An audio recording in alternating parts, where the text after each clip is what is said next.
I want to introduce Kathy Kuba. Her course is Zooming In on Culture and Gender. It will start on April 7th. A couple of years ago, we had numerous requests to run some anthropology courses. Kathy is newly retired from teaching at Western in the anthropology department. She is a new instructor for us, and we welcome her. I asked Kathy what she's doing with all of her free time now that she is retired. In addition to volunteering in COVID clinics in Bellingham, she has learned to knit. She's researching her Graham's family from Bohemia, and she's listening to Motown. Do you remember that music?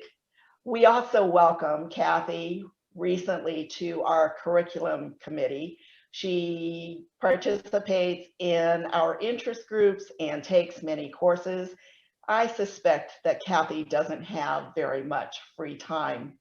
Welcome, Kathy. Thank you. So in this class, we're getting together because I often wonder how we learn to behave as male or as female or something in between in our society. What social forces are at work?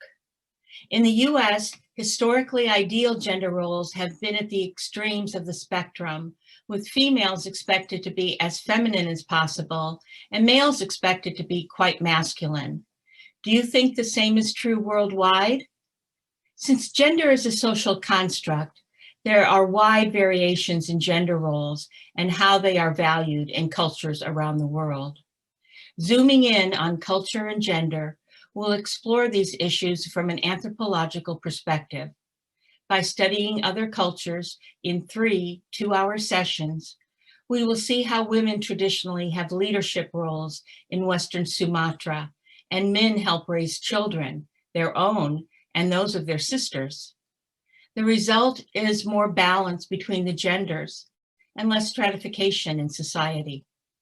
We will look at a nomadic herding culture where men are the leaders in the public sphere, yet in the domestic sphere, a husband and wife share in decision-making and women's work is highly valued. Other examples will illustrate groups with gender stratification where men consider women as dangerous or as property. Human cultures have many variations. We'll begin to see some trends in cultural structures and how those influence gender roles and potential stratification.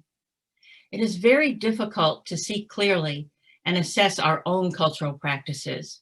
Gender identity is deeply embedded in each of us. As we consider the practices of smaller indigenous cultures during the class, we might then be able to more readily recognize patterns in our own culture. We'll reflect on changes in the US on gender roles and consider how all genders might find balance and value in our large, diverse culture.